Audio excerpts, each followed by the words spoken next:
Telangana BJP की leader Madhavilatha ने मदारिस में अंग्रेजी तालीम मुतारिफ कराने और वंदे मातरम और जनगण मन को लाजमी करार देने की वकालत की।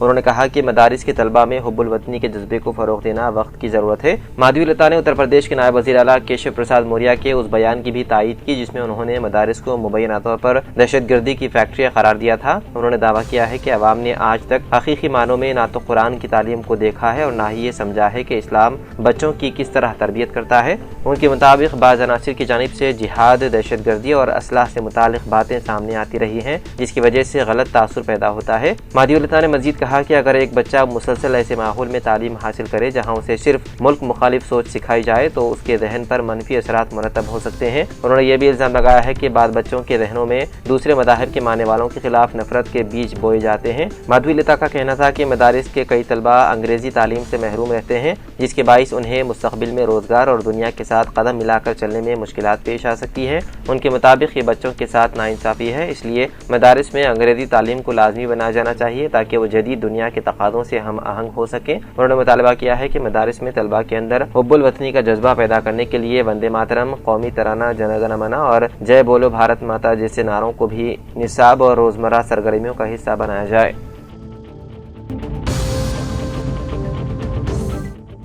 तेलंगाना हाई कोर्ट ने कोंडापुर में मुबैना तौर पर नोटिस जारी किए बगैर की गई इन्हिदामी कार्रवाई पर हाइड्रा और महकमे रेवेन्यू के अहदेदारों पर सख्त बरहमी का इजहार करते हुए कार्रवाई के तरीक़ेकार पर कई अहम सवालात उठाए हैं। ये रिमार्क्स अदालत ने पी सुधारानी की जानिब से दायर दरख्वास्त की समाअत के दौरान किए। दरख्वास्त में मौक़िफ़ इख्तियार किया गया है कि रंगारेड्डी जिले के शिलिंगमपल्ली मंडल के कोंडापुर में वाक़े सर्वे नंबर 60 में उनके 350 मुरब्बा गज के प्लाट के अतराफ तामीर की गई बाउंड्री वॉल और चौकीदार के कमरे को हाइड्रा ने मुनहदिम कर दिया। दरख्वास्त गुजार के वकील ने अदालत को बताया है कि इन्हिदामी कार्रवाई से कबल किसी भी किस्म का नोटिस जारी नहीं किया गया। उन्होंने ये भी निशानदही की है कि हाइड्रा की जानिब से अदालत में दाखिल किए गए जवाब में भी कहीं ये जिक्र मौजूद नहीं कि मुताशरा फरीक को पेशगी नोटिस दिया गया था। इस पर हाई कोर्ट ने सख्त बरहमी का इजहार करते हुए रिमार्क दिए, ये क्या तरीका है कि नोटिस दिए बगैर इन्हिदामी कार्रवाइयाँ की जा रही है? क्या इसलिए नोटिस नहीं दिए जाते कि मुताशरा अफराद अदालत से रुजू ना कर सके? क्या रातों रात सब कुछ गिरा दिया जाए और लोगों को कानूनी चाराजोई का मौका न मिले? समाअत के दौरान अदालत ने यह भी दरियाफ्त किया कि मुतालिका अरादी को सरकारी जमीन करार देने की तस्दीक किस बुनियाद पर की गई।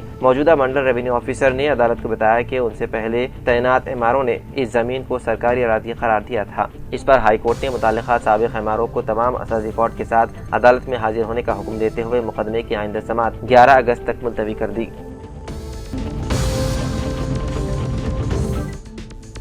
निर्मल के मशहूर सानिया ज्वेलर्स के प्रोप्राइटर एम ए सादिक की सालगिरह मुकामी दफ्तर सियासत निर्मल में केक काट कर मनाई गई। इस मौके पर सीनियर कांग्रेसी कायद अनीस अहमद खान, मोहम्मद जाहिद अली मालिक आई फंक्शन हॉल, अलहाज अब्दुर्रहमान मालिक Madina hotel, Mohammed Bahauddin contractor, Syed Jaleel Ashar staff reporter उदनामा सियासत, सैयद इस्माइल नासिर डिवीजन रिपोर्टर उदनामा सियासत, मोहम्मद अफसर के अलावा दीगर मौजूद थे। इस मौके पर एम ए सादिक को शालपोशी करते हुए तहनीत पेश की गई। तमाम दोस्त अहबाब ने उनकी सालगिरह पर मुबारकबाद पेश करते हुए नेक तमन्नाओं का इजहार किया।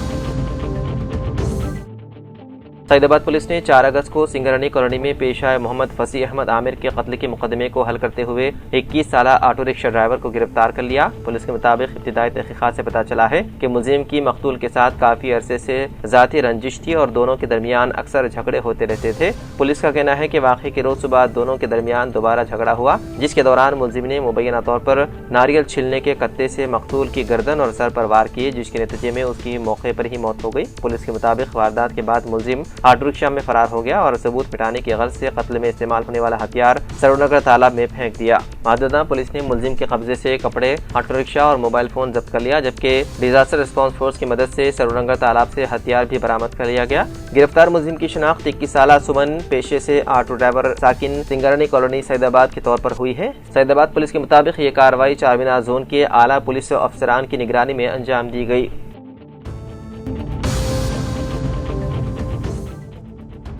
UPI ڈیجیٹل لین دین پر چارجز عائد کیے جانے کی تجویز سے متعلق خبروں اور عوام میں پیدا ہونے والے خدشات پر مرکزی وزیر فائنانس نرملا سیتارمن نے سوشل میڈیا کے ذریعے وضاحت پیش کی۔ انہوں نے وعدے کیا ہے کہ پارلیمنٹ سے منظور شدہ نئی قانونی ترامیم کے باعث عام صارفین اور خریداروں پر کسی قسم کا اضافی چارج عائد نہیں ہوگا۔ وزیر فائنانس کے مطابق یہ فیصلہ سال 2020 سے نافذ زیرو مرچنٹ ڈسکاؤنٹ ریٹ یعنی کہ زیرو MRD نظام میں ترمیم کے لیے کیا گیا ہے۔ نرملا سیتارمن نے کہا کہ UPI خدمات استعمال کرنے والے عام لوگوں سے کوئی چارج وصول نہیں کیا جائے گا۔ اگر کوئی فیس عائد کی بھی گئی تو وہ صرف ڈیجیٹل ادائیگیاں قبول کرنے والے تاجروں پر ہوگی، عام صارفین پر اس کا بوجھ نہیں ڈالا جائے گا۔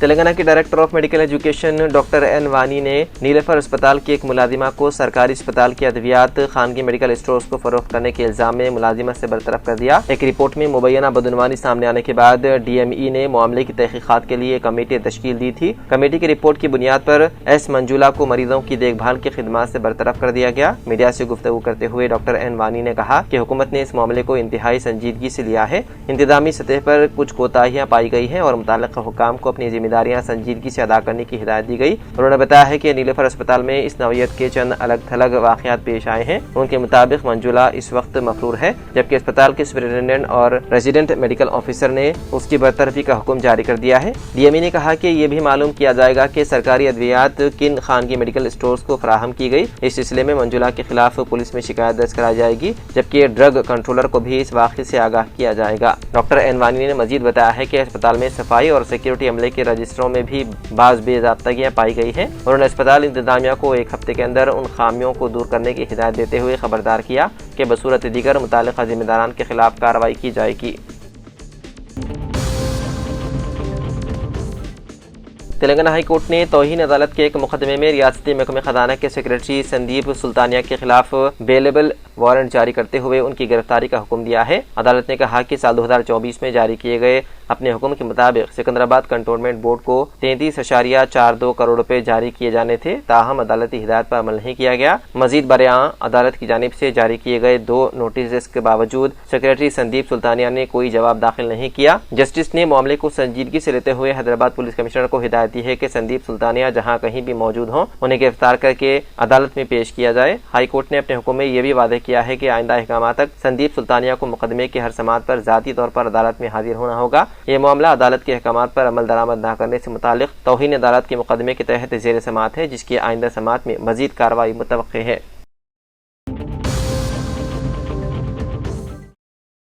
تلنگانہ کے وزیر اعلیٰ ریونت ریڈی نے ہندوستان میں امریکی سفیر سرجیو گور سے ملاقات کی اور تعلیم، روزگار، سرمایہ کاری، ٹیکنالوجی، ریسرچ اور دیگر شعبہ جات میں باہمی تعاون پر تفصیلی بات چیت کی۔ نئی دہلی میں آدھے گھنٹے تک جاری رہی اس ملاقات میں ریونت ریڈی نے کہا کہ تلنگانہ میں کابینی، روزگار، سرمایہ کاری اور جدید ٹیکنالوجی کے تحقیقی شعبوں میں امریکہ کے ساتھ اشتراک کو مزید مستحکم بنانے کی ضرورت ہے۔ انہوں نے اعلیٰ تعلیم کے لیے امریکہ جانے والے تلنگانہ کے طلباء کو ویزے کی تعداد میں اضافہ، ویزا اپائنٹمنٹس کی بروقت فراہمی، انٹرویو سلاٹ بڑھانے اور ویزا درخواستوں کی جلد یکسوئی پر زور دیا۔ ریونت ریڈی نے امریکہ میں مختلف شعبہ جات میں خدمات انجام دینے والے تلنگانہ پروفیشنلز کو درپیش مسائل سے امریکی سفیر کو واقف کروایا۔ انہوں نے H1B ویزا کی پروسیسنگ، رینیول اور ویزا اسٹامپنگ کے عمل کو مزید آسان اور تیز بنانے پر زور دیا، جبکہ ویزا قوانین میں امکانی تبدیلیوں سے طلباء کو پیشگی طور پر آگاہ کرنے کی درخواست کی گئی ہے۔